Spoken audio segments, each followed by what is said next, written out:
Hey, this is Justin back with an engineer's perspective, and today I've got another Toolbag update video. So as you can see right here, we've got this beautiful Veto Pro Pack TP XXL. I think it says right down there if you can see a little tramp stamp. I wanted to do an update to show where I'm currently at. Since my last one, which I forget how long ago it was, I've actually had one step in between, so I'm just going to pull that in real quick before I dive into this beauty. So I was rocking this big guy right here. This is an 18-inch Husky tote. You see there's still some stuff in there, so it's got that center divider there. And basically, the tool bag prior to this, I was kind of running it pretty lean and mean while still having some onboard material storage. That was kind of the philosophy with that bag. I shifted to this one, a larger 18-inch class one, because there's a handful of things that's constantly going to grab, and I was like, this is stupid. Just, you need to get a slightly larger setup to keep everything on you. Discovered this is a little bit overkill, a little bit clunky to haul around. And so enter the Veto, where we are now. I have not done too much work out of this bag yet. All I did so far is I fixed my son's box spring under his bed. That's somehow he manages to break twice now. But anyways, so it's very clean. Things may shift around yet, but I wanted to go through excuse me, what's in it, and just kind of talk about why I chose this bag. So I guess let's start on the outside. So this would be kind of like my default setup. And so we'll go over to this side here. So you can see I've got the Milwaukee M12 installation driver with the 2.5 battery on there. I've got my little carabiner hanging up from the top here with all of my most used bits. I lost my T20 at some point, so I need to get a new one of those. We'll look in this side pouch here. So this bottom one, I've got kind of the odds and ends of random blades. We've got the 3-inch wheels for cutoffs. We've also got oscillating tool blades down in there as well. So that way you can just grab the tools and go. You don't need to grab the blades for them. Going into the side pouch here, you can see I open it up. I've got 2 rows of kind of emergency bits, a whole set of Torx from 10 to 40, then a set of SAE Allens from I don't know what to I don't know what, and then some other odds and ends in there. Those are just kind of some emergency bits there. I've got my 6-inch Empire T-square, and I've got some screws down in there that you can't see. And so I keep some 1-inch number 10 spacks. I keep some number 8 3/4, and I keep a number 8-inch, or these are number 10 1.5 down deep in here, I've got a 3 1/8 inch number, I think this is a 10, and then also a 2-inch number 8 screw. And so you can see I've got quite a bit of kind of screw hardware options right here within this setup, and I like it that way. You know, you're not running to grab screws every time you're doing a job or just a little task. So kind of working our way around, I've got the Knipex Cutex. Not my favorite utility knife, but it's sure taken a beating. It's gotten dirty, gotten washed, still works pretty good, so is what it is. Inksol, rotating around. We've got just a mechanical pencil, a Pica pencil, my favorite screwdriver, which is this Klein, whatever it is, but it's got the 3/8 socket and the 5/16 there. So freaking love that thing. Continuing on, got black electrician's tape, the blue monster tape. This is at the 1/2 inch there. My favorite tape measure, which is the Fast Cap PSSR, I believe is what it's called. By far my favorite. Down in this little pouch here, we've got some lighting. So I've got a Streamlight stylus, that's the big guy. And then I've got my Milwaukee Rover. This is one that takes AAAs. No, double A's. Yep, 2 double A's go in there. Really like this light. I had one for a long time. I accidentally left it in a ceiling somewhere. So this is brand new, this one. And then for giggles, I have a little extra space. I've also got my micro stream in there. This is like one of my favorite little flashlights for EDC. In the big pouch, I've got a relatively small container of hole repair, some spackling, as well as a Franklin Sensors stud finder, and then a little emergency row, just because it's in my other bag, of brad nails, 2-inch brad nails.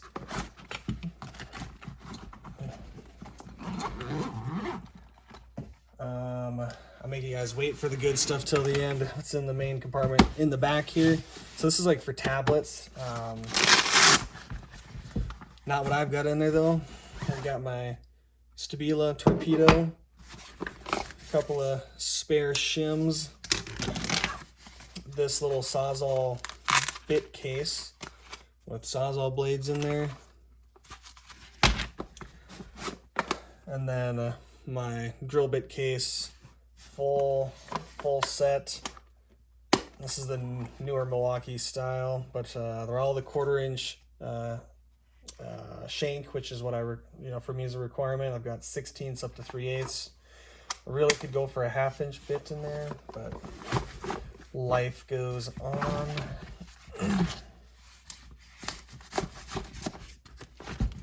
All right, so that's everything on the outside. I'm realizing now that I didn't really preface this whole video with who I am, what I do. I work as an engineer. I don't use this bag at all for my work whatsoever, but I am an avid DIYer, done lots of home renovations, doing more home renovations right now. Going to get a 3rd bathroom in our house here. Just projects around the house. I freaking love tools. So this is not a professional setup here. This is a setup that's designed for anything around the house. I can just grab one thing and just go to it and just do it. Because what I found is I was spending 10-20 minutes going to all of these back and forth from the toolbox or whatever, or filling up a 5-gallon pail and forgetting something, and I just got sick of that. And that's how I developed this tool bag that's morphed 3 times now, this being the 3rd iteration. Let's dive into the meat and potatoes of it. So on the TP XXL, what differentiates the XXL from the rest of the TP series is these side pouches. You gain the side pouches, and for me, someone who wants to be able to carry screws, that big stuff in them, these were a big must-have, were these side pouches. But you can see here's kind of my main compartment here, right off the hop. Got the M12 Surge. Freaking love that guy. It's my go-to. In this main compartment, we'll start kind of on the sides here. So back here, we've got Knipex Cobalt cutter. We've got the pliers wrenches. These are the 180 millimeters. We've got some Klein linesman's pliers. These are one of their less expensive options. I don't foresee myself getting the Journeyman, but I would like a 2000 series with like the lighter blue handle one day. We've got one of my favorite wire strippers, the Knipex forged wire strippers there. We've got down here a pair of Klein dikes. These are the D2000 dikes with the angled head. So I love the angled head, great for pulling samples and everything else. Here's a new addition. I've been using it for a couple of different things before I made it into this bag. This is the Knipex, combo needle nose pliers. So you can see they don't have the normal reach of a needle nose, but they are needle nose, but they've got this gripping section as well as if you look, it's kind of hard to see here, but you see how these jaws are not actually straight. They have this curve. The amount of force and grip you can get on the end of these specific needle nose and pull is crazy. So I've been seeing if these will work as my needle nose versus the more traditional longer ones that I like. I really like the new Milwaukee USA made ones. Going down through here, got my Fluke non-contact voltage tester. I've got a Klein, a GFCI outlet tester that also reads voltage. I thought I was getting the one that would beep for continuity. I don't think this is that. I haven't been able to figure out how to get it to beep when you like turn on the outlet or not. So that's kind of a screw up, but whatever. That's what we got. More on this left side, got a 6-inch Milwaukee extension. I've got a 6-inch, it's a Craig pocket hole bit, but all the SPAC screws will take a number 2 square, so I like that for the SPACs. Mini Dasco pry. Here's the shoddiest thing. So I find that I don't usually need a full-on hammer, so I've got this super cheap, crappy, tiny 8-ounce stubby ball peen hammer here. Honestly, it works fine for what I need. I didn't want a claw. It's easy to get in and out. So kind of goofy. Right down the middle, I've got a larger Dasco trim puller. This one's brand new to this bag. I have a slightly larger one. That's my favorite, and I couldn't take it out of where it is, and so I just ended up buying this slightly smaller one. So this one's brand new, but I really like this kind of style of Dasco trim pry. We've got an insulated number 2 Phillips. It's a Vera. I've got a USA Milwaukee 5/16 kind of demo driver. This thing's awesome. I could do without the knurling in the middle though, personally. Got Knipex twin grip, Knipex pincers. This is the 5101 210. I do prefer these over their smaller end nippers. These do have the hammerhead, which I do use, but it wasn't my preferred hammer, which is why I got that mini ball peen. Down here, I've got some Bondus SAE Allen keys. Here, I've got the Knipex electrician shears.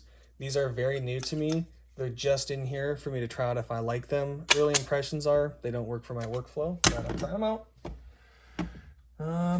Go to the far right here. We've got the Knipex Cobras here with the comfort grip.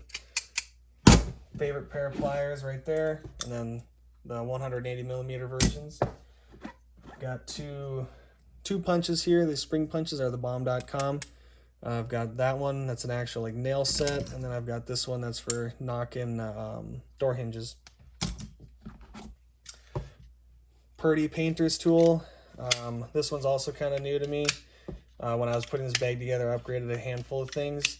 For the longest time, I carried like an 1.5-inch putty knife, but I wanted something that I could fold up, and so I figured I'd try this out for my putty needs, as well as, you know, all of your other scraping, you know, fuckery, whatever's.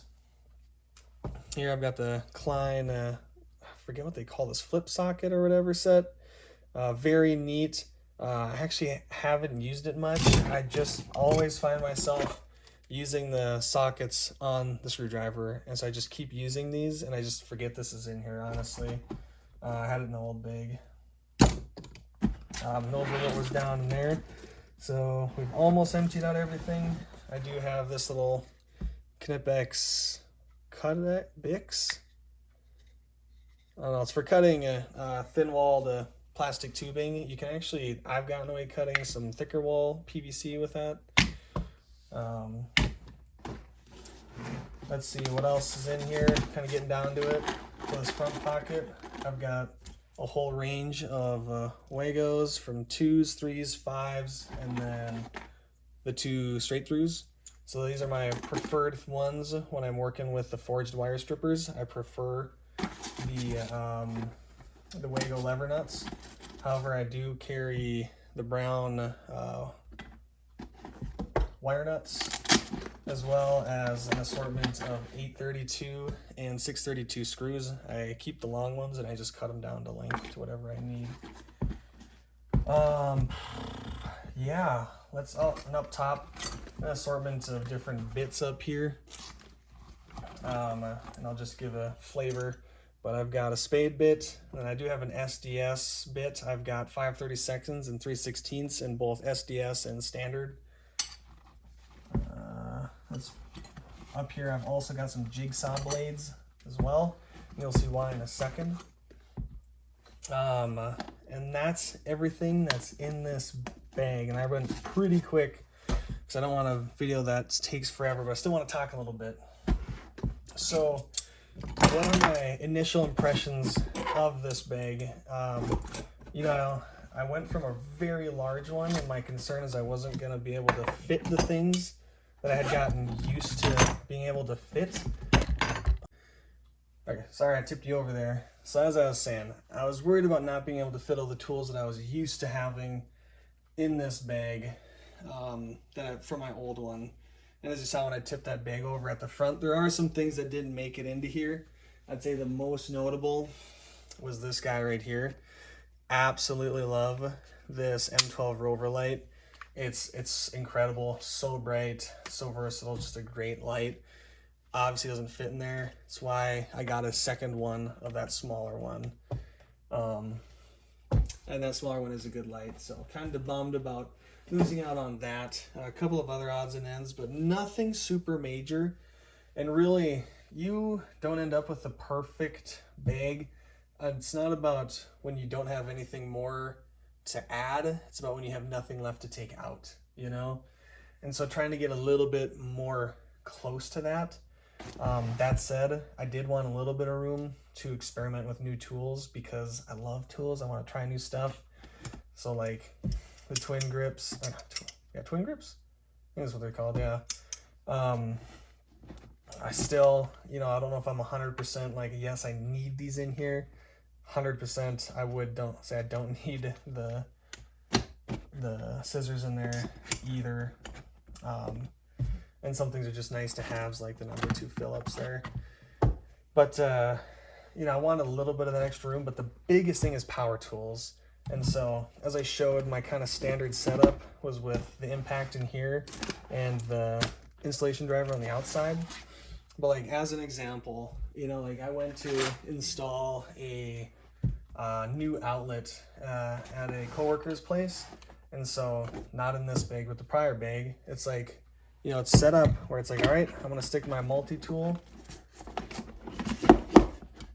just right inside and take my surge, hook it right there, and then close her up, bam, you know, off we go.